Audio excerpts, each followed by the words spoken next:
A friend's entitled ex turns into a stalker, plus updates. Original post. My friend 30 female came to the US from Latin America at 19 as a student. She also started dating her ex 29 male after many years of hanging with each other, both during vacations and online. I knew them both since high school, and they seemed good together. She tried to convince him to move together a few years before their breakup. He was living with his parents who wanted him to leave. At this point, she had already finished college and had a job in the US that granted her a visa, while he had quit college and worked part-time. From what I can gather, he didn't want to leave his parents' place because free food and no rent. So instead, she asked me if I wanted to move with her so we could afford a bigger place. I said yes, and we moved together, adopted a cat and a dog, and pretty much became Grace and Frankie. Around the start of the pandemic, things got bad for them. This is what I was told and what I saw. They never talked or hang out or anything. I was in a breakup at a time myself, so I wasn't really on top since I had my own issues. But my friend cried so much. She didn't even get a happy birthday. After a year of no contact, she assumed the relationship was over. She changed all her social media to single, which he could see, took him off her emergency contacts at work and at her doctor's, and just moved on with her life. This year, my stepdad's health has gone downhill, and my mom needs help caring for him. She works full-time as a therapist. I work from home and my job is very flexible. So I put in the idea of all of us living together, and I'll care for my dad. Eventually, I'll care for my mom too. My mom loved the idea and asked my bestie if she wanted to move with us too, so we could all be together. And also because at this point, I can't see myself not being in the same house as her. We've come to terms in being single ladies. Heck, we've joked that one of us should adopt, and we become parent/aunt dynamic.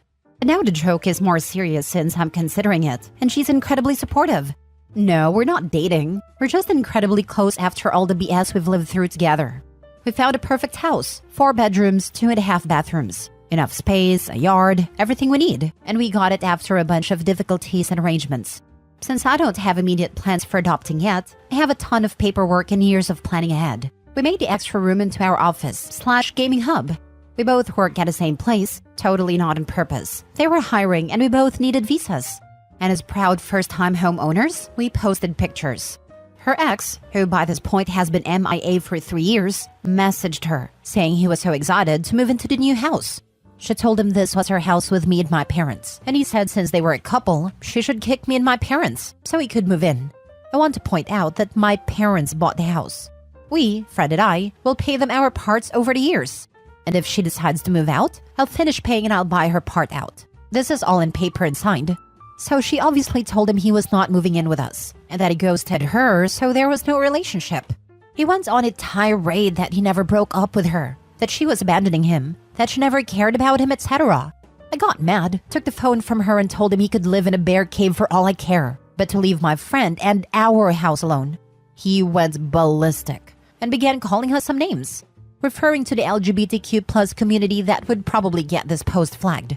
So I'll leave it to your imagination. My friend started crying, and I was absolutely done with him. I never thought he was abusive, but my friend confessed to me that this was not new.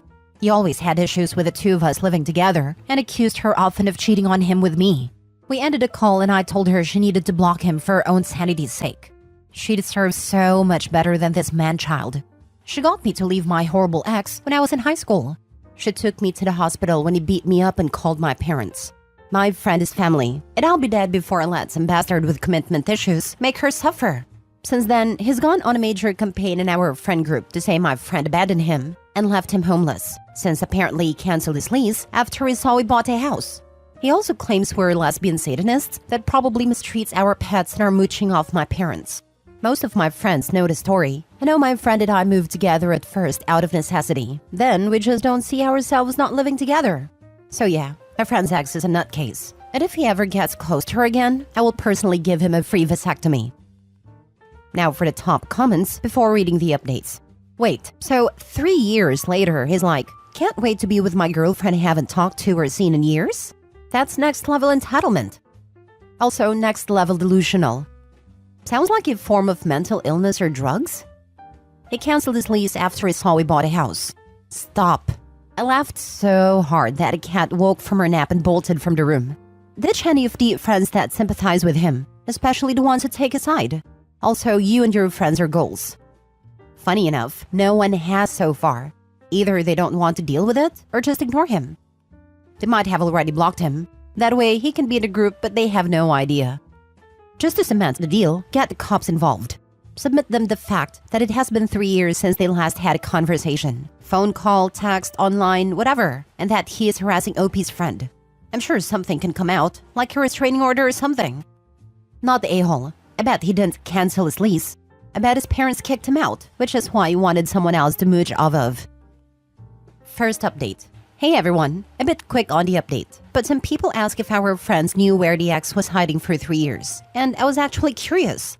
Since I was down for the count at work today, I had time to check with my friends and find out more. Apparently, my bestie did ask them, but they didn't know. From what they tell me, he kinda got back into everyone's life in the last year or so, but he was part of the group because they were bestie's friends, not really his. I don't personally know many of his own friends, to be fair. I did track down the ex's sister thanks to social media and poked her for info. She's very nice and always treated my bestie right. I told her what her brother did and her response was very interesting. Apparently, the ex was dating other girls until his parents decided to move outside the US and he's now living in a friend's couch. The last she heard was a couple of days past when they went out for coffee. He was saying he got his brand new house and was going to be moving in this week. As far as she knew, my bestie begged him to take her back and let her live in his house. I did correct her and said that no, bestie's living with me and my parents in our new house. Her reaction was, of course he lied, and just thanked me for letting her know he was talking nonsense. Aside from that, I do want to report we are safe. He doesn't know where we live, and most people don't because we're not really ready to open Pandora's box and having friends come over. We also need time to figure out who we wanted to know. We won't be going to the police unless something serious happens, just because this is technically not a crime. But we are going to keep recordings and printing text conversations. If it tries anything, we have all our papers in order. And just in case, I plan to contact our company's HR so they know the situation.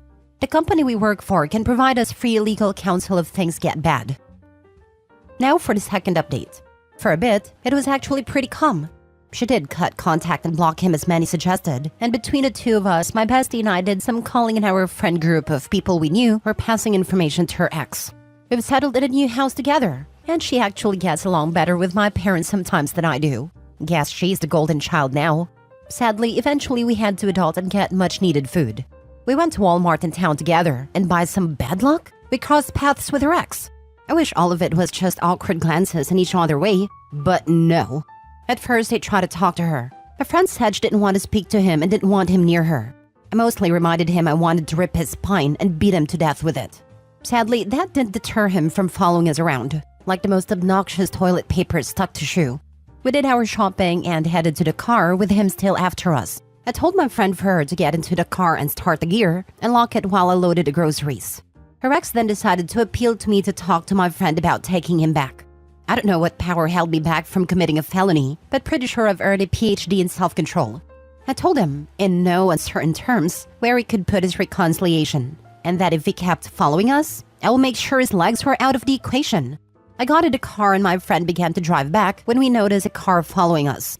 And we knew it was following because the direction we were going was not usual. To rule out a possible neighbor, we actually did a full U-turn almost back to the store, stopped to get some fast food, ate in the parking lot, then headed again back home. And the same car was after us. Now, as much as I'd talk of violence, I have to admit I was terrified. So was my friend. Neither of us has a gun permit. At best, we carry a can of pepper spray. And we know her ex does have weapons. So yeah, we were not comfortable at that point. Instead, we headed past our neighborhood. And following the usual advice from TV, drove to the police station. Once in it, we did write a statement and I got scolded about the confrontation in Walmart's parking lot. The reason we knew it's her ex was because when we got home, she got a call from him and a new phone number saying, "I know where you live now." We immediately called the police. So that's where we stand. Cops just left a few minutes ago, and my brother is going to be staying over for a few weeks until we got the RO and some sturdier locks. Also, I want to clarify a few things. A lot of people ask why originally my friend took a whole year of being ghosted to accept the relationship was over. Well, I get it, trust me. Please understand that when my friend came to the US, she had no one. She's cut contact with her toxic family. She literally only had her ex. I moved into the US a year later and also came alone at first. But my parents were able to become citizens and I had them. When her relationship died out, she lost not just her boyfriend, but his family, who pretty much were as close to her own family as she could get. It's not easy, and I personally can't imagine how lonely she felt. I can spend Christmas with my parents. She had no one for that first year. So please, don't judge her on it because she doesn't deserve it. It's not easy to be an immigrant when you have no place to return to. That sounds terrifying. I'm so sorry you had to go through that, Opie. I hope you're able to get a restraining order. Best wishes for you four, especially you, Opie, and your bestie. No one deserves this kind of psychotic treatment and the fear that comes from it. Maybe think about the reinforced front and back doors, security cameras, and one of the Ring doorbells, so you can see who is outside and talk to them through it. Stay safe. I'm not a security expert, but I would like to pass on a couple of tips. First, before you or your friend get into your cars, always check inside it to make sure nobody's concealed in it, especially at night. Second, when you're shopping anywhere, etc., and you don't feel safe walking to your car, ask the store, mall, restaurant, or other establishment for an escort to your car. The escort must wait until you are inside your car before he or she leaves to go back inside. If the establishment does not provide an escort to your car or is naughty about it, don't do business there again and send them a letter explaining why. A company which does not care about your safety does not deserve your business. With all my heart, I hope things turn out well for you and your friend. Can I add that they get security cameras and a video doorbell? If it comes sneaking around and you have it on film, you can use it to get a restraining order. Also, it means you can check who's at the door before answering it. These things aren't as expensive as you think. Please search for tracking devices on your vehicle. Do this. He's a crazy stalker. Watch out.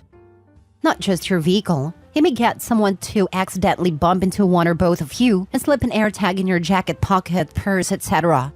Don't leave your belongings when you're in public and say you have to use the restroom for the same reasons. There is an app called Tracker Detect for this. Had a stalker for a long time, before smartphones, but I downloaded it just the same when I got paranoid again. If you go to your phone's app store, you can search for tracker detectors and download as soon as possible, just to make sure you don't have any. Third update. I wanted to do an update, but I haven't had a time. Thank you all for your well wishes and advice. We're certainly taking measures for security. We're working with the police, who have been absolutely great the whole process, and are helping Bestie to get the RO. For now, we have my brother using our couch. His ex-military and has a gun permit, so we feel comfortable with him home. We still have no idea what's going on with my friend's ex. To be sincere, aside from focusing on our safety, I don't have the time to play Scooby-Doo. I did send a message to his sister warning her that we will press charges if he keeps creeping on us. We also did find an AirTag hidden under the car's bumper. It was immediately removed and turned into the police. Other than that, we're doing fairly good, enjoying his space in the yard. And to our new French aunt, we absolutely love to have you as family. Does the ex know where they live now because they passed their house and he somehow recognized it? Or does he think they live in a police station? He doesn't. They didn't get to the house, just the neighborhood before turning around. He's trying to scare her into giving in and needs to lie because he doesn't have an actual reason. Textbook abuser. We went to Walmart in town together and by some bad luck, we crossed paths with her ex. If you're ever in this situation, talk to a staff member, have them get security, and call the police. Tell them a threatening man is following and harassing you. Do not go to the more secluded car park. Do not enter your identifiable car. Deal with it in the store. Definitely do not threaten violence to an unhinged man with access to weapons. You don't know how desperate, angry, or violent he is. Also, if being followed, do not drive home. Drive to the police station and explain what's going on. They will either flee or get spoken to the police. They will not find out where you live. I was getting road raged once and didn't even need to drive to the police station. I just drove to where I knew there was a lot of cop cars and pulled up beside them. Suddenly, all the honking and shouting stopped. They just drove and passed. Dormate had some creepers try to follow her one time she was heading back to her parents' place for Christmas. Stopped to get gas, noticed this guy staring at her from another pump. Guy followed her into the station and back out, and then followed her onto the interstate. He stayed on her tail as she drove through the city, despite her weaving through traffic, and she called her boyfriend, freaked out, not sure what to do. It took a while, but it got her calmed down enough to get her to hang up and call 911. By then, she was out in the country, upper Midwest. It can go from urban to open country real fast when on the interstate and had no way to dodge the creep. And by then, he was leapfrogging her and getting in front of her, trying to force her to stop via collision. Operator got Dormate connected to the nearest highway patrol and they stopped the pair of them. Patrol got her story, instructed her to get off the interstate a few miles ahead and get onto a major highway for a little while, along with his card. She was able to drive off while the cops kept the creepers behind. Ends up he had a female passenger. No idea what happened to them. Hopefully they've found evidence of an attempted kidnapping/trafficking and were able to hold them. She was a little twitchy when she came back after the winter break and was hesitant to go back home for Easter break. The rest of us co-eds on in our dorm got a lot more wary and alert while out on long road trips after that. Update. Am I the a-hole for not marrying my pregnant ex-girlfriend? Original post. Nicole, 40 female, and I, male 40, were together for less than 2 years. She broke up with me 2.5 weeks ago. At first, she said she hated me and didn't want to hear from me ever. I respected that and did not contact her. One night, she drunk texted me about wasting her time and suggested getting back together.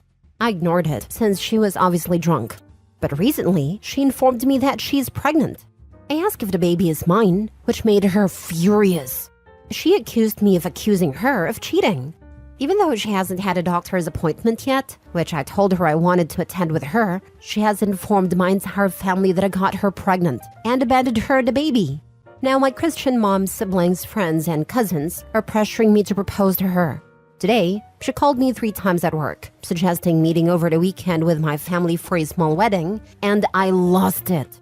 I don't even know if the baby is mine, and I won't marry someone just because of a baby. She called me an a-hole and hung up and called my family again, and my entire family is mad at me. Now for the top comments before reading the update. Not the a-hole. Did you see the positive pregnancy test? This is all kinds of crazy, and kinda seems like a trap with the pressure of marriage. Nope, I haven't seen anything. That's why I suggested to go to the doctor with her. Smart move. I'd want to see a positive test that I was present for, be there at the ultrasound, and get a fetal paternity test done if the doctor okays it, given it's not high-risk pregnancy if it's real. I'm sorry you're in this situation, and it's wild to me your mom believes her over you. Or that's the impression I got. I agree, except you can now do a full DNA screening and match for paternity using maternal blood instead of like the old days, where the needle had to go through the uterus. Only been out for a few years. So this chick is crazy. Don't get married because of a baby. That's a trash reason. Commit yourself to the baby because if it's yours. She did make it herself, not her. There is a way to do that. She screams she freaking hates me, but I should work on myself and marry her. WTF. She sounds like a manipulative person. Be careful. Maybe the kid is not even yours. And you both are in your 40s. It's not like she's a helpless young lady that doesn't know anything about life. Dude, so not the a-hole. My husband dealt with a very similar situation like this one with one of his exes years ago. When that ex texted him claiming she was pregnant with his baby, he texted her back saying he needed concrete proof that pregnancy was real and demanded to show him in person the pregnancy test as well as any medical documents that show proof of the pregnancy. She got mad and messaged my mother-in-law over Facebook with that same sob story your ex told your mom. Luckily, mother-in-law also didn't buy it and backed my husband, saying the same thing. Apparently, this went on for a week or so, where that's all my husband and mother-in-law would tell her when she kept trying to reach out. After a week or so, the ex texted back claiming she lost the baby. Lol. If you do something like this, get a mutual friend or one of your family members who believes you to back you up in case your ex tries this nonsense. Do not tell her anything else besides that you will go with her to her doctor's appointment to confirm pregnancy, and that you are speaking with a lawyer to take steps to determine paternity if she's legit pregnant. Get these things in screenshots or audio recordings just in case. Also, please talk to a lawyer to find out how to do a court-ordered paternity test. You'll find out the truth soon enough. Good luck! Now for the update. So Nicole, my ex, ended up emailing my FWB Aaron's boss. She found a company on her LinkedIn and then mass emailed everyone. She wrote that we are engaged and have a baby on the way and told Aaron's employee to tell Aaron to leave our family alone. Aaron called me crying. Luckily, her company didn't fire her, but she was pretty embarrassed. She showed me the email. I decided to meet with Nicole in person and stay calm to see if I can go to the doctor with her. When we met, I asked how far along she is. She said she doesn't know exactly. I suggested that we go to a doctor who can probably determine the pregnancy through ultrasound or some tests. She said the doctor won't see her until at least 3 months. I asked how that's possible, and she got mad, saying it doesn't make a difference. She accused me of being a selfish narcissist and said she hates all of us, mentioning Josh. I asked who Josh was, and she started crying, admitting that she has been having an affair with her coworker since Christmas, on and off. She broke up with me, hoping she could be with Josh, but he only wanted random hookups. That's why she made up the whole pregnancy story, saying, I realized that I still love you. I want to be with you forever. I asked her to confirm that she's not pregnant, and she screamed, No, I'm not. But didn't you hear that I still love you? I left. On the bright side, Erin and I have been talking a lot, and the more we talk, I realize what a wonderful woman she is. I asked if we can spend more time together, not just hook up, and she said she liked that. Dude, your ex is crazy bonkers. If DNA paternity tests can be done at 9 weeks, how the heck can she claim the doctor won't see her until 3 months? An OB will see a pregnant woman as soon as there is an available appointment. Don't believe anything she tells you. If she comes up with a sonogram pic, don't believe it unless you see the baby on a screen with your own eyes. She wouldn't be the first to find a sonogram pic online and Photoshop her name and info on it. Since she's already proven how psycho she can be, watch her back. If you even think she might have access to your home or any financial or account passwords, change them. Consider getting some security cams. Best wishes. Hopefully it's legal to record any and all conversations you might have with your ex if she reaches out again. Maybe that would help Erin's case against her. Anyone who attempts to baby trap someone is despicable. Too bad you didn't record your ex's confession. I feel so bad for Erin. If I were you, I would help Erin to hire a lawyer to sue your ex for defamation. If she has a case, I would even help her financially to sue my ex. Not a lawyer, but I would think, depending on what was in the email, could give her a case. Your ex deliberately mass emailed Erin's work to tarnish her reputation after going out of her way to find her online. Had she succeeded, Erin could have been fired or disciplined. I would consult an attorney. A lawsuit can be discussed. Not sure what jurisdiction you live in, but laws vary, and you may or may not have a case. But I'd probably also inquire about a restraining order against your ex. The made-up story and emailing the entire company a major lie, which could have had some really bad consequences, that seems pretty unhinged behavior. And honestly, I'm worried about your ex escalating the situation. Good luck to you. Contact the police via their non-emergency number and ask what they recommend about protecting yourself and Erin about the crazy ex. This might be something where you need to work with a lawyer to file for an order of protection or a restraining order to keep her out of your life. Next story. Am I the a-hole for billing my fiancé after a prenup request? My fiancé and I are high school sweethearts. We lived together about 3.5 years in college, but I left him because the last 2 years, he quit his job, complained nonstop about failing classes, but did nothing but sleep and play video games. Didn't pay his share of bills, but expected me to do all cleaning and cooking while working 2 jobs and school full-time. Then was mean to me. Time passes. He attends therapy, graduates, stabilizes, and honestly became such a good man.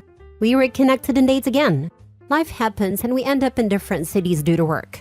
We are now engaged. He is under contract, so it's expected I move with him.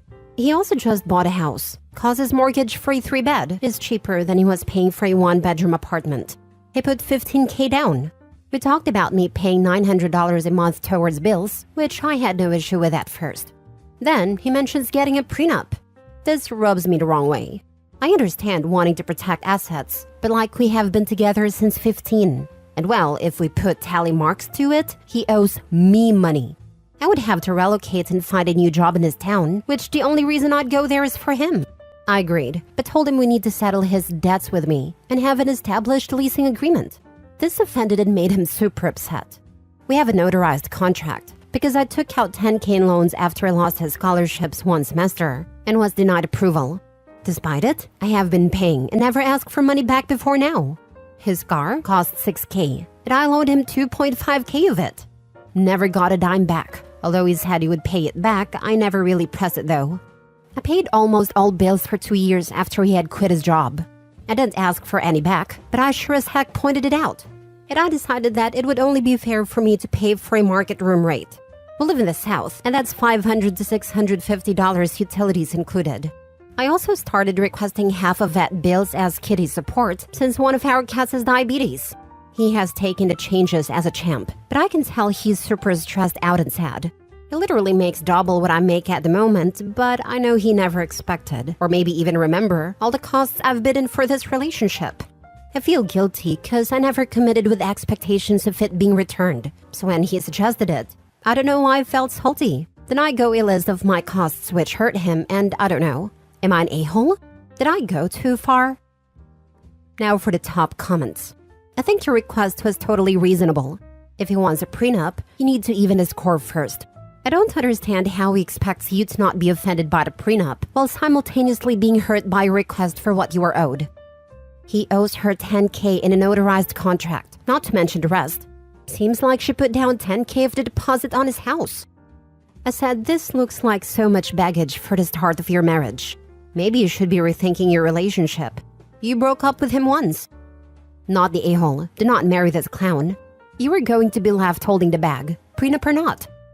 Yeah, I don't like how he turned himself around so admirably. But all that growth and self-awareness just happened to not include awareness of the $15,000 to $20,000 he owed this woman. The woman he's supposedly so in love with. OP, you were totally justified in telling him he needs to pay up. And also in refusing to contribute more than a renter would want in his house. However, I'd suggest you get him to agree to buying a new house together if you marry, as it makes zero sense to me that 20 years from today he will own a home, but you'll still have the zero equity of a woman who has been renting to those 20 years. Overall, I feel uneasy for you that after everything you did for him in the past, and with him expecting you to completely uproot your life, he'd even think prenup. These $15,000 to $20,000 are money and time she could have spent on personal development because it was in college. Her losses are much higher. Funny that he also put down $15K for his house. Not the a-hole. Struggling to see why you would marry this loser who exploits you and doesn't pay you back. Good people pay their debts without being hassled. I wish I could upvote this more than once. He is a mooch, and he has shown himself to be one time and again. Last story. Am I the a-hole for not wanting my son to have his father's last name? I'm female 22 and currently pregnant and no longer with a father.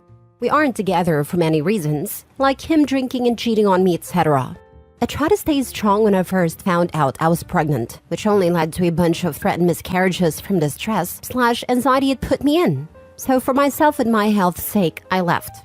To clarify, my menstrual cycle is not very consistent. Sometimes twice a month for 9 days at a time, and some only once a month for only 4 to 5 days at a time.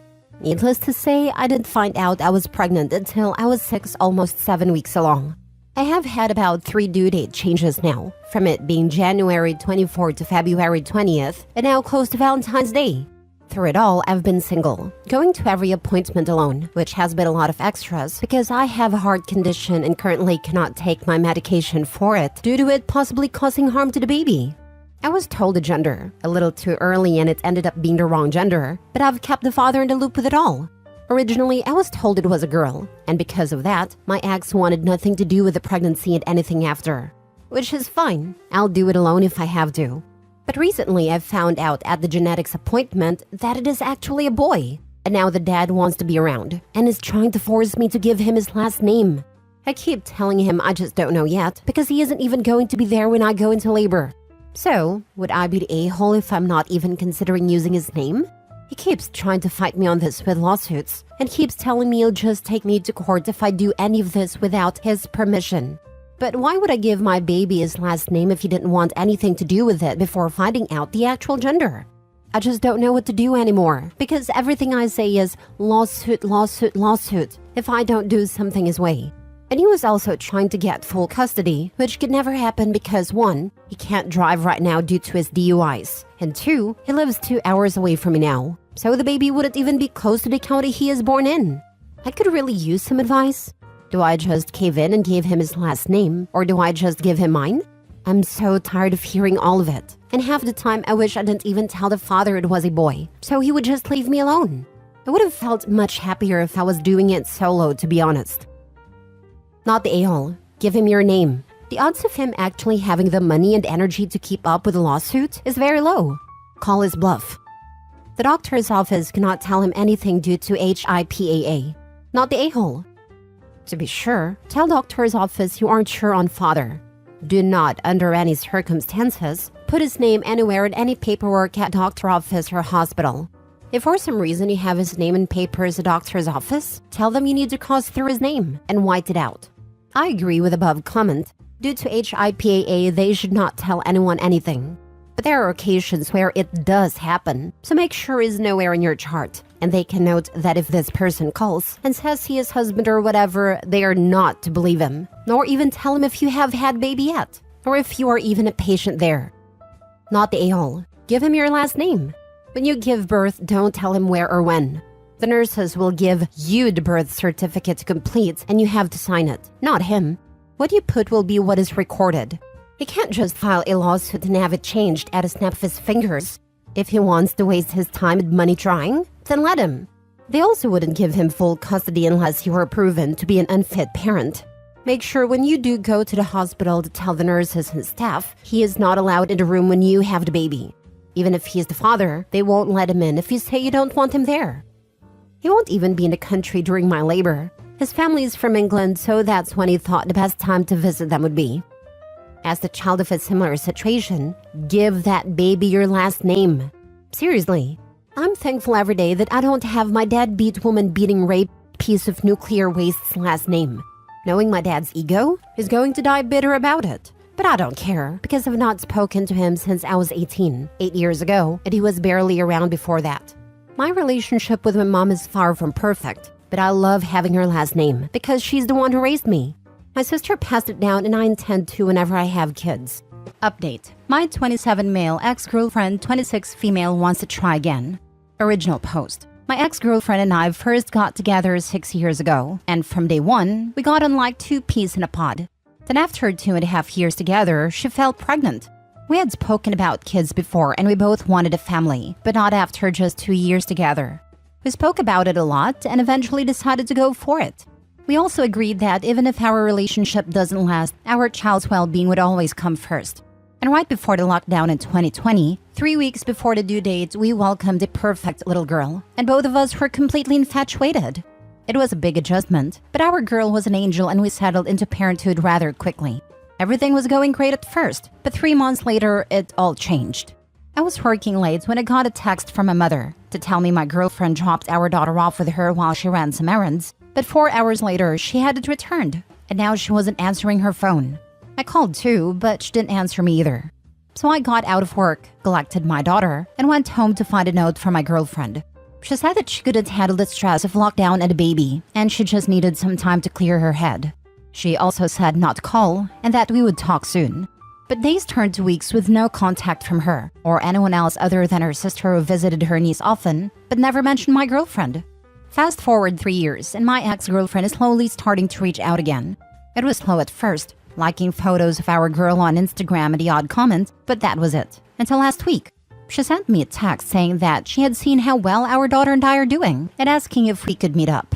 I was reluctant, but we agreed before our daughter was born that her well-being is what mattered the most. So reluctantly, I agreed to meet for a coffee so she can see our girl. But now I'm having second thoughts. How do I forgive her for walking out on me? And more importantly, on our daughter? Now for the top advice before reading the updates. Dude, go to the courts and get child support money. Get full custody. What have you been waiting for? 1. Get a family law attorney. 2. Tell your girlfriend that if she wants to be involved in her child's life, that she will have to petition the courts and start paying you back child support. 3. Do not let her emotionally manipulate you. She abandoned her child. If she did it once, she'll do it again. Cancel the coffee date. Talk to a lawyer. Do exactly what the lawyer says. You are owed child support, and she should have to prove she is stable enough to be in your daughter's life. Because right now, your kid doesn't know her mom. But if she abandons her again, your kid will deal with that trauma for the rest of her life. It's your job to protect this child, even if it's from her own mother. So tell her point blank she has to prove she's worthy of being in your daughter's life, and that she's not going to run away again. So instead of talking this through like a mature person, she decided to ghost you and your baby for 3 years. She was absent for 3 years in your daughter's life, which are some of the most critical from a neurological and emotional development point of view. She just basically abandoned her child, and now wants to sit down and talk like nothing ever happened? She's a trash human being who has zero responsibility for her actions and is completely selfish, only thinking about herself. If you decide to meet up with her, make sure to ask her why she thinks her behavior was acceptable and how she intends to make it right. I don't think I would bring your daughter to this meetup. You and she need to talk about what happened and what's changed, so you can come up with a plan for slowly reintroducing her into your daughter's life while you see whether this is going to stick. Then you can worry about whether there's a future for you as a couple or whether you're better off as co-parents. Now for the first update. As agreed, my ex and I met up a few days ago in a local cafe, and I got there early to try and work out what I was going to say to her after 3 years. While I hadn't mentioned it in my original post, I had no intention of bringing our daughter along. My ex had contact numbers of my family members, so daughter was with a coworker. And when my ex arrived, she was a little disappointed, but not all that surprised to see I was alone. The next few minutes mainly consisted of small talk, before we eventually addressed the enormous elephant in the room, where she had been hiding for 3 years of our daughter's life. She admitted that she'd had suffered a lot of postpartum depression, and she couldn't bear to show it in front of our girl. She acknowledged that leaving the way she did was wrong, but she wanted to be able to focus wholly on herself while she got therapy. I asked why it took her 3 years to resurface. She sent a text for our daughter's first birthday, but that was it. And she broke down admitting that she was so scared of what I'd thought of her for disappearing. In a way, she was right to be scared, because while I could come to terms with being dumped, I was furious because she left our daughter. Throughout our conversation, I could tell she's grown a lot as a person over the last few years, which is something. We spoke for well over an hour, and when I finally got up to leave, she asked where we stood. I told her that I appreciate that she's been really trying to turn over a new leaf, but it's going to take time for me to fully move on. But as a show of good faith, I showed her a video of our girl. It's about 6 or 7 months old, but it's my favorite. It's her and one of my dad's cows mooing at each other. Just before I left, I got her phone number so we can maintain a bit of proper contact rather than through social media, and I agreed to send her a couple of photos of our girl. I appreciate all the advice I got last time, and I'm wondering where my ex and I go from here. My hope is that we can coexist and maintain a healthy friendship for our daughter's sake. But after what happened before, it's hard to fully trust my ex. What do you guys think? Side note, 2 things I didn't mention to my ex. 1, I have zero intentions of rekindling our relationship. I'm open to co-parenting if she can prove she's not going to pull another disappearing act, but that's it. I really loved her once, but I'm a different person now, and that ship is well and truly sailed. 2, at one point I considered putting our girl up for adoption. She was about 9 months at a time. I was mentally and emotionally drained. Work was stressing me out, and coming home to my daughter just didn't give me any joy, as much as I love her. I was going through the process, but one night, I looked in at her in her cot. She looked back at me, and a look on her little face. A cute little smile in her blue eyes shining like I was her whole world. It told me that things would get better, so I canceled the adoption and never looked back. I could tell she's grown a lot as a person over the last few years, which is something. I'd like to adjust your statement and be more precise. In the limited time you talked with her, it seemed she has grown a lot as a person. I'm not contradicting you. I'm not saying she hasn't. Just saying that people can tell nice stories, and reality could be different from what you observed. Yeah, I could have worded it a bit better. Nah, it's an excellent post. Just wanted you to be careful, but it seems you're already doing fine. I'm also a father and know it can be both hard and rewarding. Keep it up, King. Thanks, man. Means a lot to hear that. Your kids are lucky to have someone as supportive as you. You're a dad every kid needs. Nice of you to say, but I feel like I've barely been holding it together, especially since my ex resurfaced. During my divorce, I went through a really rough patch like this myself, barely keeping it together, going through the motions every day, until just one move / one look / one gesture from my daughter snapped me out of this pity party and fog I was in. It turned into enjoyment with her, and my life only being about her. Now I look forward to every minute. Life still throws curveballs and life will always be tough, but it's all about her now. Hope you can find enjoyment in your life, Opie. The little one deserves it. I'm going to suggest that you keep her away from your daughter for now. I don't trust her. I'm a woman and I don't trust her. There is no way in hell I would have left my baby. And I understand why you didn't tell her there's no way you were rekindling it. But in her mind, that means she thinks that there's a possibility you guys are working it out. You've gotten your life together. Do not put your baby in harm's way with this woman. In fact, I would go get custody papers drawn up that you retain 100% of the custody, and she has supervised visitation and no more. Just hold on to it, but just keep your baby out of it. I'm really proud of what you've done. I know it's really hard. There is no way in hell I would have left my baby. I've never been able to understand how she did what she did, and I doubt that I ever will. It seems like going for full custody is the best thing I can do right now.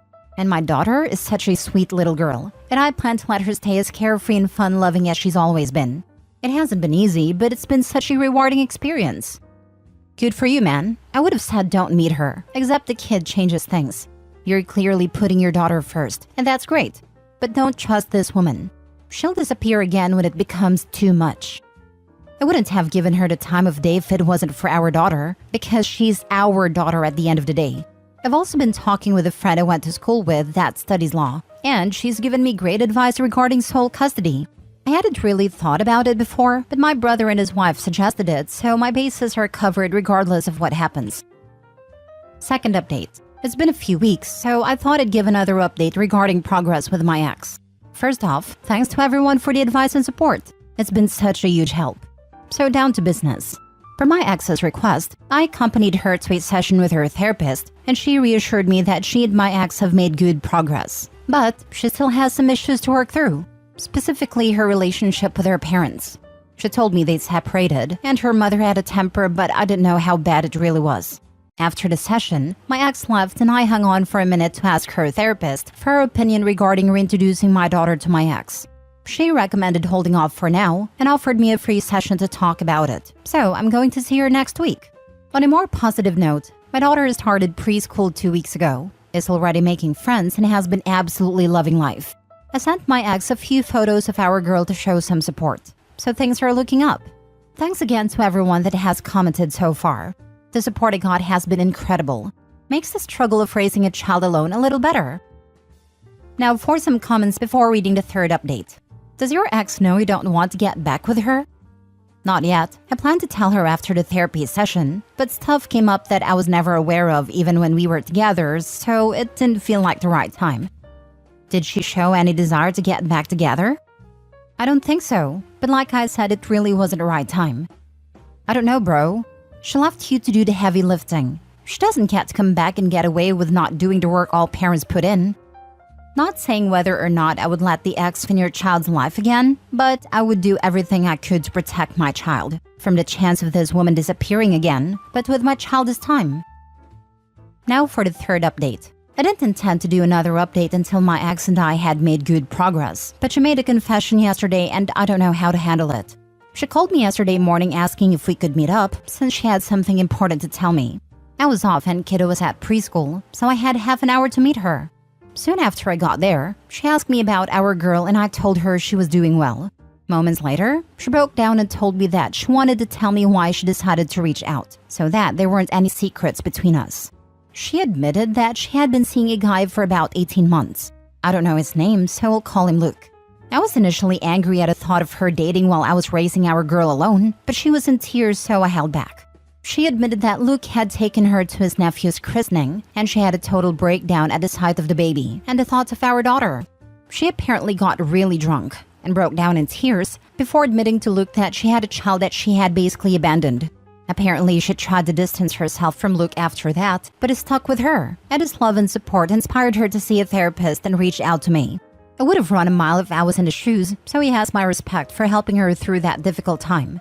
I told her I was glad she told me, and happy that she has someone that is so devoted, before I left to collect kiddo.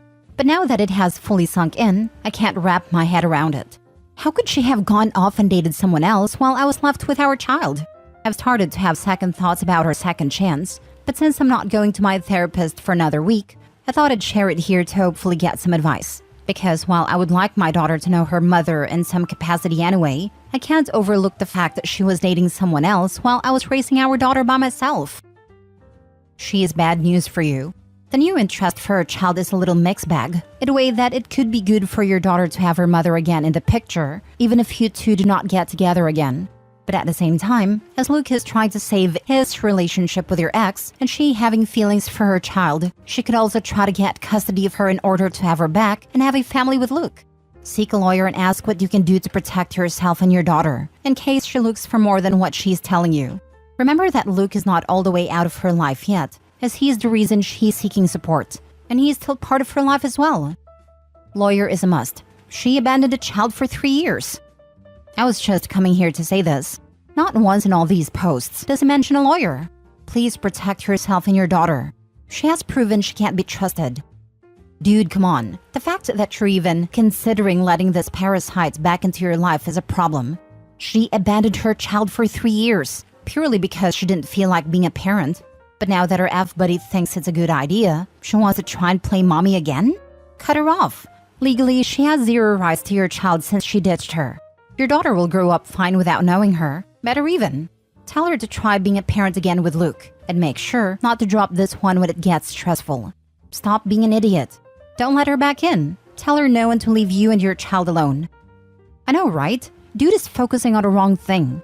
He's all like, she's having boyfriend at all when I was raising our daughter alone. When he should be saying, she's only trying to be in our daughter's life because her new boyfriend is pushing it. What happens when the boyfriend dumps her? Will she just abandon the kid again? Or what if he just stops pushing her to have a relationship with a kid? Will she lose interest? These are the questions OP should be asking. So his love and support did it? And she made it seem like she wanted you back? Is this correct? No way in hell. She doesn't deserve any mercy after abandoning her daughter for 3 years. And if you take her back in your life, you must be insane. She never made it seem like she wanted me back, mainly because it was never going to happen. Frankly, introducing the ex to the kid at this point is not thinking of the well-being of the kid.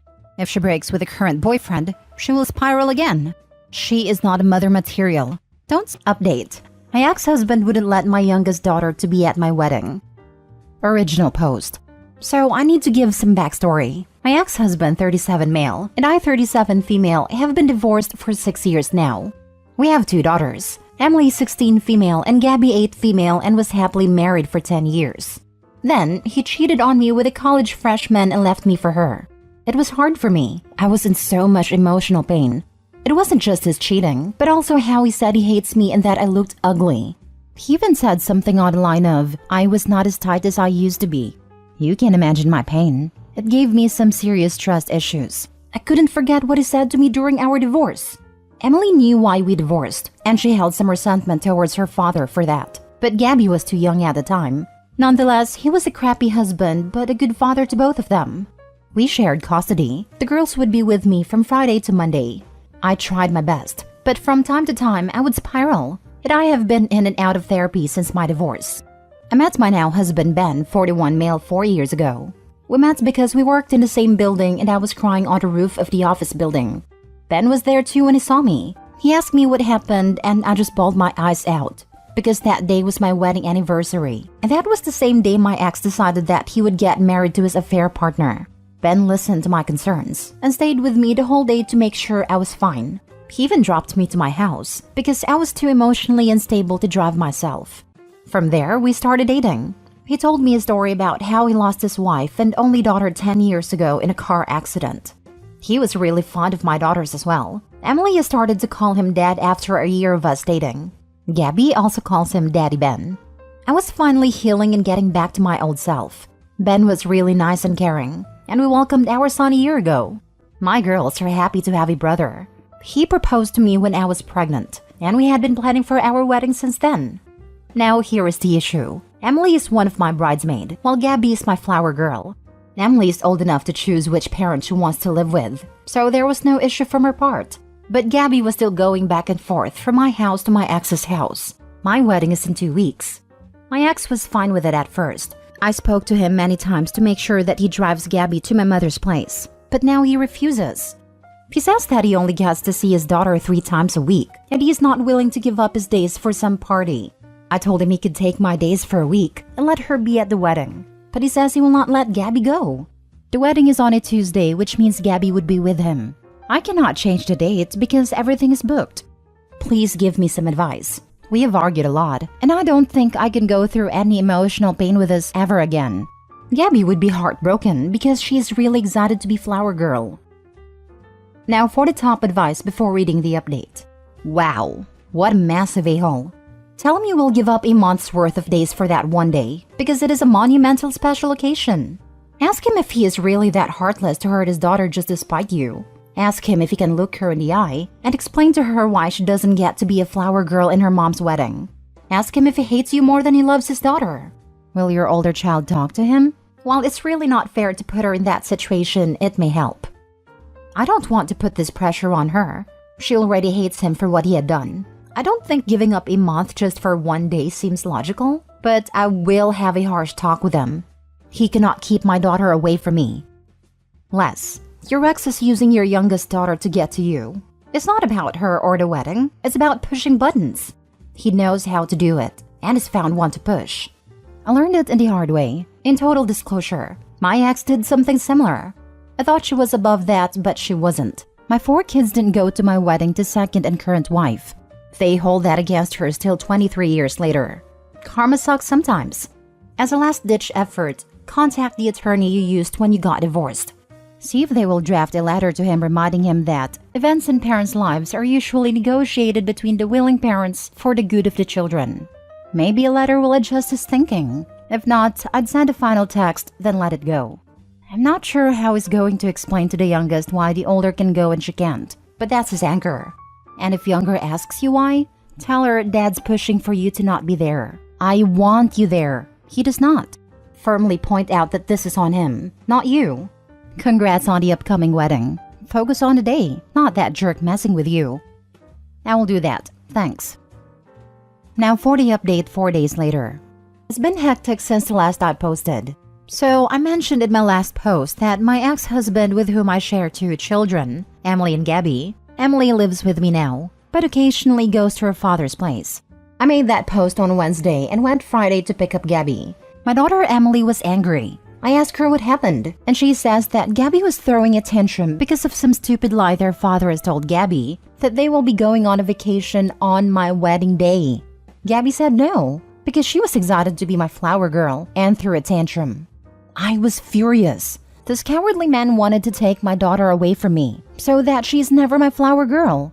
I stomped my way into his house and demanded to see my daughter. My fiancé was with me. I demanded to see my daughter and said that he was a coward for not telling my daughter the real reason why she can't be at my wedding. My daughter rushed towards my fiancé Ben, and I told him to tell Gabby the truth.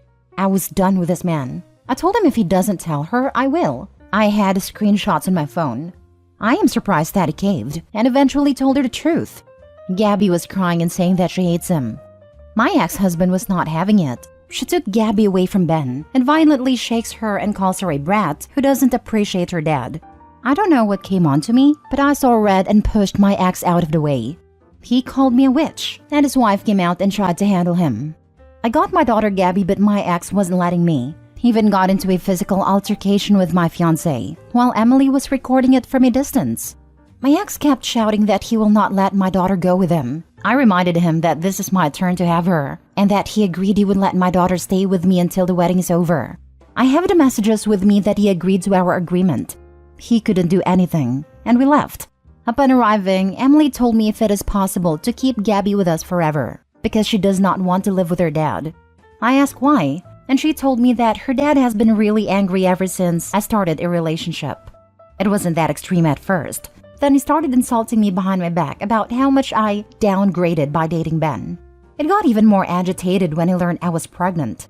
He has been asking his wife to start having kids, and they had fights multiple times. It doesn't end there. Emily also mentions he would often lash out on Gabby and even scold her for making small mistakes. He even forced both of them to call his wife mom, but Emily refused. She also said the only reason she ever goes back is because she knows Gabby has to stay with him, and she is just protecting her. I cried and asked her why she didn't tell me. She responded that she saw how happy I was with Ben, so she didn't want to burden me. I don't know what to say. I never wanted my daughter to take the burden.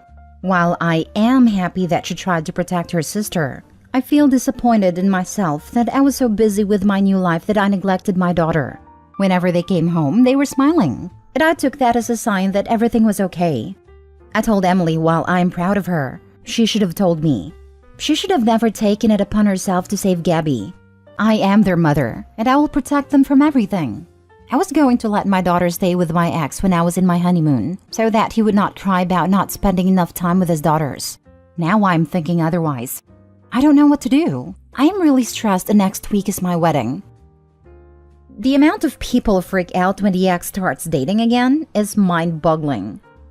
Especially the ones who cheated on their ex and left them. I saw another post on AITA where the mom who cheated on Opie's father with his stepdad freaked out when her ex who she left 7 years ago started dating.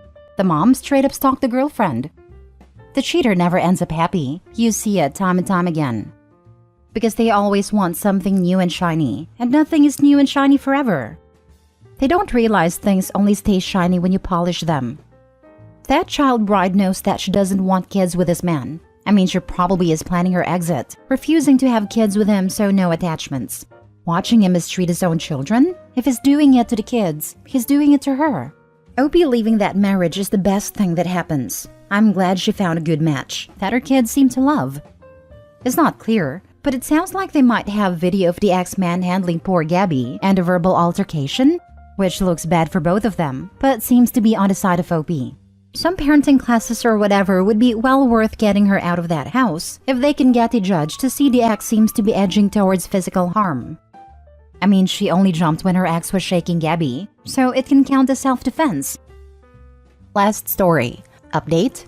Am I the a-hole for calling my mother-in-law on my fiancé?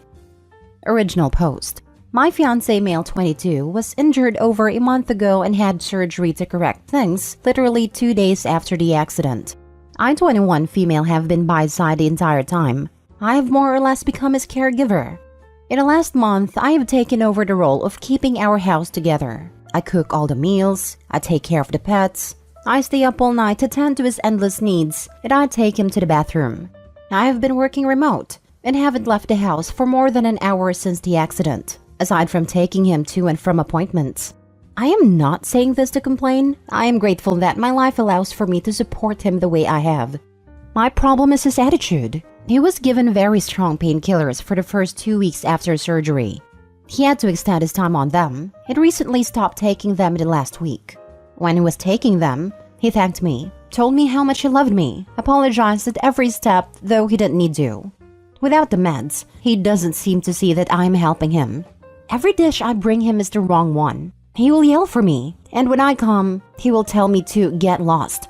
If he's in pain, he expects me to fix it. I am exhausted. I can't do anything right, and it is wearing on me. I haven't slept in weeks. I haven't seen a friend or family member in way too long. I can't even be on the phone for more than 10 minutes without it being an issue. After days of what turned into verbal abuse, I called my mother-in-law. I told her everything as soon as I saw he was asleep. I cried for about 15 minutes. I felt terrible unloading on her like that, but I had so much built-up frustration I just couldn't stop. She was very supportive on the phone, let me know I wasn't wrong to feel like that and let me cry. After hearing everything, she was furious and ended our call to talk to her son. She tore him a new one. I heard him trying to defend himself through the door, but it was mostly just stammering. She flew up yesterday and put me in a nice hotel. I haven't heard much from my fiancé since I left, but as I was leaving, he was yelling at me for calling his mom. He said he didn't want to marry someone who couldn't be there for him in sickness. I told him I loved him and I was sorry. I am just so tired. He didn't care and just told me to go, and his mom could do a better job for him than I ever could. So now I'm on my way to a nice hotel room, feeling like a major a-hole. I need to know if I'm wrong here. Edit. He began weaning off 2 weeks ago and became fully dependent on over-the-counter medication this week. He did not stop taking them cold turkey. His doctors were heavily involved too, due to previous substance abuse. Now for the top comments before reading the update. Not the a-hole. You've gone above and beyond. In sickness and in health does not mean never needing a break. It doesn't mean accepting abuse. Can you break up with a fiancé and keep the mother-in-law? She sounds great. I second this. Toss the fiancé, keep mother-in-law. Maybe. Withdrawal and pain make a-holes of us all. Opie, previously he was super grateful. Maybe give it a few weeks? I think the crappy side of him is the true side. If she doesn't want to deal with him being rude and emotionally abusive, yelling and cussing at her, I'd run. Not the a-hole. It's in sickness and in health, not through abuse and toxicity. This is a distinction that needs to be highlighted more often. Not the a-hole. Exactly. And they're not even married, so those vows mean crap. Lol. Mother-in-law sounds like a keeper though. Now for the updates. Mother-in-law is taking him back to their hometown once they can get flights together. I'll stay in this hotel until then. Fiancé doesn't want to talk yet, and to be honest, I don't blame him. He knows what's coming, and I'm angry. I'll go visit him in a week, so I have until then to decide how I want to move forward. My mother called last night about a venue she found in my hometown, and I told her what's going on. She doesn't want to spend a bunch of money on a pending divorce, so we are stepping back from planning. Not much more to add. I'm excited to see my pets and be able to sleep in my own bed. I'm going to try to make my sister fly to my state so I can have some company. That's pretty much it. I'm in serious awe about how I let my life get like this. But oh well, today will be better. Second update. I went home 2 days after posting. Things were sad. My mother-in-law had cleaned, but the energy in the house was a bummer. The first thing he said to me when I got back was, "I'm glad you're back. Can you make me a snack?" There was no apology, no accountability, just a task. He only talked to me when he needed something, and his attitude was worsening. My mother-in-law took the rest of his prescribed opiates, so I knew he wasn't using.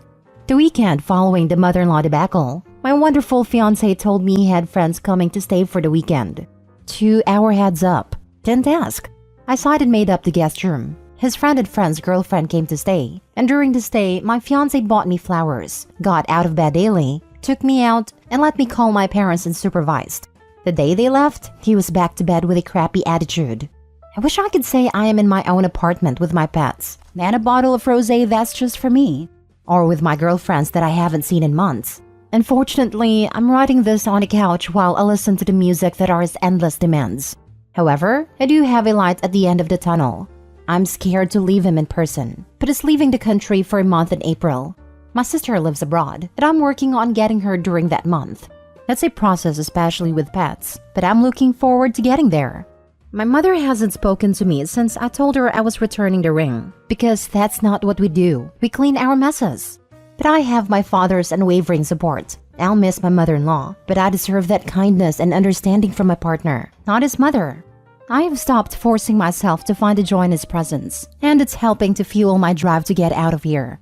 I may update again when I get to my sister, but don't be surprised if I do my best to put this chapter behind me. Thanks for the kind words. I hope you all get the love and hugs you need. Sorry, I'm confused. I thought fiancé was going with mother-in-law. Either way, I'm glad you're getting out. The fact that he allowed you to call your parents unsupervised is probably the biggest red flag. And the fact that your mother thinks that this is a mess that you made, or that you need to work to clean up is awful too. But I'm glad you have the support of your dad and mother-in-law. If you don't give another update, then I'll just wish you the best here. You deserve to get out. Mother-in-law was planning on taking him. He refused. The fact that when his friends were around, his switch flipped and he was fine. Then he went right back to being horrible. Is all you needed to know of his true colors. I look forward to seeing an update about you drinking some rosé away from him. Exactly. That's how abusers behave. Nice and loving towards you in front of others, while being a complete monster behind closed doors. Final update. Things got very bad since I posted this, and I'm currently in my childhood room at my father's, decently hungover. And I am officially a single lady. I called police on my entitled son. Original post. For context, I, female 35, have a son that was born when I was married to my first husband. I was young when he was born, and his father was abusive to me. My ex-husband's mom was constantly in our lives, trying to take over and make my son hers. I left my ex when I was in my early 20s, and my ex-mother-in-law ended up taking my son into another state and filing for custody. She went into a state that has grandparents' rights as our stint. I fought her for years and ended up getting remarried to my current spouse, and we had a son together when I was in my mid-20s, a boy who is now 10. I see my oldest son only during the summer and holidays. I finally got a court case moved to our local court, and a judge said that I was wronged and ordered shared custody and visitation. My ex-mother-in-law made a huge deal that my son needed to stay with her during the week because of school, and the judge went with it so he could finish high school in an environment he was familiar with. My ex-mother-in-law has ruined my son, just like she did her own. She's given him any and everything he's wanted and asked for. She's taught him no respect and kept him very sheltered. She literally jumps on people if they don't give him his way. So in turn, my son is now loud, violent, and all around sad to be around. So, he came up to visit during Halloween and showed his awful character. My husband's mom lives with us, and she isn't well. She's doing chemo. She's been a big help with my youngest son, so that I could help my husband with our business. My youngest is a delight to be around. He's polite, funny, and respectful. And we've taught him that you don't expect anything unless you work for it. I went and picked my oldest up, and his attitude started right away. because his phone died and the charger I had in trunk didn't fit his phone. He wanted me to get off the interstate and buy him an overpriced one from a truck stop or something. I told him no, that I'd get him one when we got in town, and that next time, he needs to remember to bring one for the house and the car. I even suggested making a packing list ahead of time. Now, my youngest was in the back with his tablet playing quietly, and my oldest realized the tablet was plugged into a car charger. He asked his younger brother for the charger, and I told him it's an Apple charger. It won't work with your Android. My oldest said, "You don't know that. Shut up." Next thing I know, he's forcibly taken the Apple charger and is trying to fit it in his phone. And when it didn't work, he threw it into the back seat of the truck. My youngest just plugged his tablet back up without a word, but I told my oldest son that his behavior wasn't acceptable. Fast forward to the next day. Oldest son is still fuming at me because I made him wait, bad-mouthed me to his grandma, etc. I left to go to the office, as did my husband, and my mother-in-law was going to take my youngest son to the tree trail for Halloween. She asked oldest son if he wanted to go, and he told her to kick rocks. My husband told oldest son not to speak to her like that. I knew trouble was brewing. I just didn't know how bad. Apparently, mother-in-law and youngest son went to the tree trail, and oldest son called mother-in-law to tell her he wanted Hardee's, also known as Carl Jr. My mother-in-law told him there was food at home and that it would be a while before she could get it. But oldest son told her she needed to bring it now. My mother-in-law told him to either eat what was at the house or wait. Oldest son cussed her and hung up on her. Mother-in-law called me, and I told her not to reward bad behavior. I told her we had plans to go out anyway later to eat. He could wait. So when mother-in-law gets home, she tries to open the door and her key won't work. Oldest son comes to the door and tells her that he's angry and doesn't want her in the house, so he locked her out. He told her to wait outside until he either felt like opening the door or until I came home. My mother-in-law told him to open the door ASAP. She called me crying and I went the heck off. I called oldest son and told him he didn't make the rules in my house. He went by them and that he would be punished if he didn't open the door. He really thought I was playing, but I left the office and went home. Cue disaster. I opened the door and oldest son was there on the other side. Mother-in-law and youngest son had been waiting in her car, and oldest son was blocking the door, saying he'd told mother-in-law to keep outside, that it was her punishment for telling him no. I told him to move, now. I tried to push past him, and he pushed me back outside, threatening to lock us all out. I went to go inside again, and he put his hand on my face and pushed me back out. I told him that's it, I'm calling the police. He didn't think I was serious, but I did it. I told the dispatcher that my oldest son was refusing to let me into my home and had put his hands on me. Oldest son goes into a rage, and I mean a pure rage. He comes out of the door screaming profanity and threats, tries to take my phone, and the lady tells me she'll send someone ASAP. I mean, I had to literally fight him to keep him from breaking my phone. Then he goes after my youngest son. He tells youngest son that he hates him and is going to end him because youngest son caused his life to be awful since he was born, and that oldest son should be the only one getting anything from me. Oldest son said he was my true son since he was born first and from my first marriage. I don't know. Ex-mother-in-law's BS. My mother-in-law locks youngest son in her car, and oldest son proceeds to kick, punch, and crack the windows and windshield in her car. Oldest son goes after mother-in-law just as my husband pulls up. He's telling mother-in-law this is her fault, that she just needed to do what he said. My husband tries to restrain oldest son, and oldest son is screaming he will have my husband arrested, etc. The police comes, and they immediately take over restraining oldest son and put him into the back of the car. My husband and I explained the situation, and I told the officer that my ex-mother-in-law had shared custody. So the officer calls ex-mother-in-law and tells her what's happening. He puts her on speaker, and she immediately puts the blame on us, saying we provoked him and are mistreating him. The officer told her that didn't seem to be the case, as a neighbor had come forward and said she had called 911 too, plus had a security camera that showed the entire thing. Ex-mother-in-law jumps to saying that the police here can't do anything with oldest son, as he's a resident of another state, blah blah blah. The cop tells ex-mother-in-law that's not the case, and it seems like oldest son needs to learn to control himself. The officer hangs up and ex-mother-in-law immediately calls me, so I put her on speakerphone. She's not the smartest yet thinks she is. Ex-mother-in-law said if I had oldest son arrested, that I would be a bad mom, and that he was justified in what he'd said and done. I asked her about the true son thing, and she said he was my only heir, as he was my first son, and from my first marriage, and that divorce is a sin. I told her that's not how it works, and I told her I'm tired of him taking my home over and trying to hurt people. Long story short, he spent 3 days in juvenile lockup before a hearing, and the judge asked me what I wanted to do. So oldest son is being sent to a group home. My ex-mother-in-law fought the entire way, but had no hold because both officers and my neighbor gave statements. Now, ex-mother-in-law is saying I'm ruining his life, and I'm a crappy parent. She's also accusing my husband of abuse towards oldest son.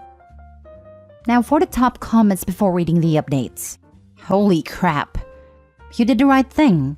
Your son is a threat to everyone in your house, and his grandmother is doing him no favors. Get him the help he needs. Don't abandon him, but don't risk your family's safety. The heir phrase is making me worry. Sounds like ex-mother-in-law was hyping up Opie's death or inheritance that would go to oldest son.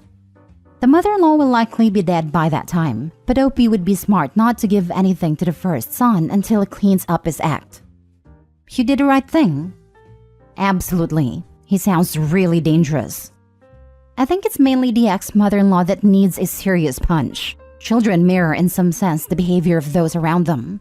The ex-mother-in-law ruined a kid. What a horrible sadistic thing to do. I'm wondering if the kid hasn't turned his true rage on her.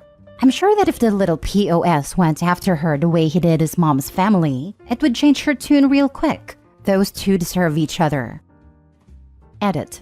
Okay, so I've noticed a lot of comments saying I abandoned my son and gave him to his paternal grandma, etc. That is not the case. I live in a Commonwealth state with no grandparents' rights, and she had 25 plus years of residency in a state that does have them. When I left her son, my ex-husband, she became furious. In her home state, a grandparent has the right to intervene in a child's life during the parent's divorce, and she used that to her advantage. A judge in her home state granted her visitation with my son, even though he was born in my state. During a visit, she filed for custody and was granted it until the divorce was finalized.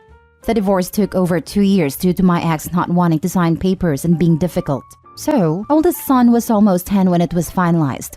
I got something called a change of venue accepted, and a custody case was transferred to my local court when it should have been their entire time. Of course, ex-mother-in-law wasn't going to willingly hand him over, so she kept filing appeals, continuances, and other things to prolong the case. It eventually went from family court to circuit court, which is also known as high court for that judge to decide. By this time, oldest son was at the legal age where he could have a voice in court, and was established at a school in ex-mother-in-law's area. The judge said oldest son could finish school there and then be transferred up here for school. My ex-husband had signed his parental rights over to his mom, and the judge had to take that into consideration. He did this to avoid the state going after him for child support. The local judge ordered ex-mother-in-law to do therapy as well as oldest son, and there were issues with them not complying. My ex-mother-in-law ruined her own son. He is in his 30s, won't work, doesn't drive, and expects her to keep him up. I did nothing wrong aside from leaving my abusive ex. The recent psych evaluation said oldest son lacks empathy for others and has delusions of grandeur or whatever it's called, meaning he thinks he's better than others.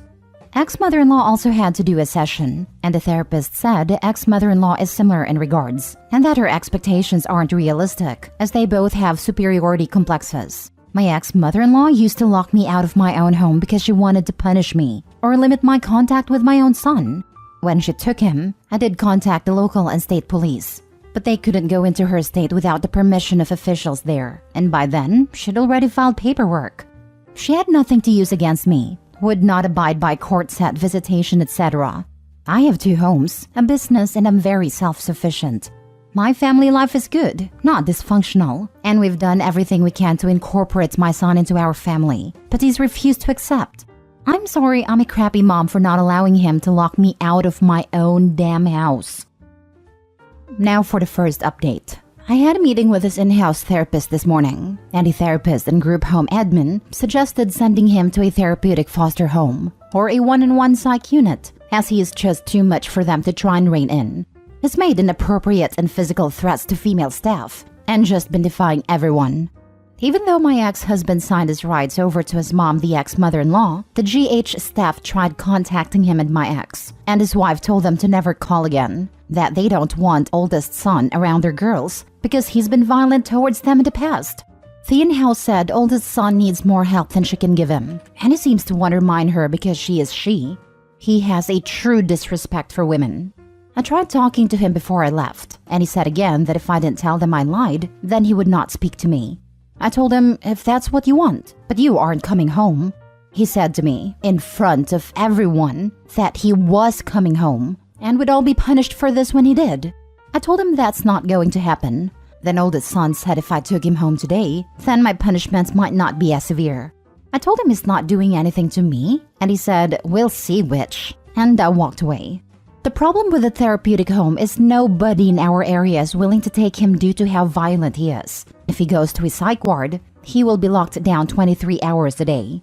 Oldest son is also trying to put this on my spouse, saying his stepfather is to blame, and if the courts would make my husband leave, the oldest son's behavior would change. This is not true. He's just trying to cause me more problems. I told him my spouse has had very limited interaction with my oldest son and has had no disciplinary action towards my oldest son. The GH gave me oldest son's phone, shoes, and other personal belongings. I went through the text on his to ex-mother-in-law after my husband did some sort of magic to unlock the phone. And oldest son's jokes with ex-mother-in-law about unaliving me, how he deserves to have my home to himself, and how his little brother is an abomination because youngest son's father is my second husband. Ex-mother-in-law is religious and doesn't believe in divorce. The phone is a prepaid phone, so I'm going to deactivate it and put it away in case I need it for evidence. I then texted ex-mother-in-law and told her I had his phone and would be keeping it and the text messages. She went nuclear-powered because she knows she's busted. She started saying things about my deceased father and trying to act like oldest son to deflect the blame. I can't wait to see what lies she comes up with now. I'll know in a few days what the plan is, whether they can find someone to take him, or if he's going to a lockdown unit. The judge said he can't come back to my house because the courts fear for the safety of my younger child. CPS is also involved now, and a CPS worker asked if I'd be willing to sign oldest son over to the state completely, and I said absolutely not. Now for the second update. I spoke again with the GH and they suggested again my willingness to terminate my parental rights like my ex-husband did. The caseworker said she thought it was best because then they could get oldest son help without ex-mother-in-law interfering. The caseworker also told me that they'll have to investigate the allegations against my spouse, even though she knows they aren't true. I recorded a call. She said oldest son is the worst they've seen and needs intensive help. I've signed papers for him to get treatment, but my ex-mother-in-law also has a say and is refusing. They want her out of the picture. I'm not sure what to do. I know this could affect my youngest son. The caseworker even said that if this goes to court, that my ex-mother-in-law is planning on using my youngest son as her defense, saying I play favorites and provide more for youngest son. The caseworker says she understands the situation, but the judge probably won't. Ex-mother-in-law is also playing the card that my husband won't provide for oldest son. This is not correct, but my husband has never had any legal obligations to do so. My husband is livid, said he's tired of oldest son disrupting our home. He now says that oldest son is not welcome here and that I need to sign the papers. Now for the last update. So in reference to my previous post regarding the situation with my oldest son, it's only gotten worse. He was transferred to the group home the evening of the court date and refuses to speak to me unless I tell them all I lied and that I'm a bad mom. I refuse to do that. My ex-mother-in-law has fought to get him out, but the judge and the in-house therapist said that is danger to others, which leads me to this next situation. My mother-in-law came forward after he was arrested and told my husband and I that this wasn't the first time oldest son had hurled abuse at her. Apparently, during the summer, she's gotten him fast food to avoid a tantrum. That is, stolen her bank card to buy things online, slammed her hand in a door and verbally abused her. She had video proof because she was afraid he'd actually hurt her one day. My youngest son also said that oldest son had been mean to him, which leads me to the biggest problem we've had yet. Apparently, there was a situation in my ex-mother-in-law's estate that she didn't tell me about. Oldest son had been accused of assaulting a much younger female on his bus to and from school. My ex-mother-in-law usually takes him, and he said he was angry at ex-mother-in-law because he had to take the bus. So it's why he hurt the girl. All of this was known to ex-mother-in-law when she sent him up here on Halloween. Well, had me pick him up. She never said a word. The girl's parents contacted the police there, and an investigation is still in process. The in-house therapist asked my son about the situation, and he shows no remorse. Apparently, what happened was, he molested and potentially R-worded a girl of 12. He's 16 now. We won't know if he actually did it to her until the results came back, but I fully believe he did because the girl told him later she may be pregnant, and he threatened to cut her throat and end her. She recorded this because she was afraid that no one would believe her. I don't know if she's pregnant or not, but if she is, that's his conviction right there. I'm hurt, I'm disgusted and heartbroken. My ex-mother-in-law is blaming the girl, as is typical of ex-mother-in-law. My ex-mother-in-law even threatened the girl's parents when this came about, and claimed it was consensual. The in-house therapist at a group home oldest son is at in my state said oldest son shows no remorse, called the girl names, and said she deserved it because she's worthless, and there to take the brunt of his anger. His dad is like this as well.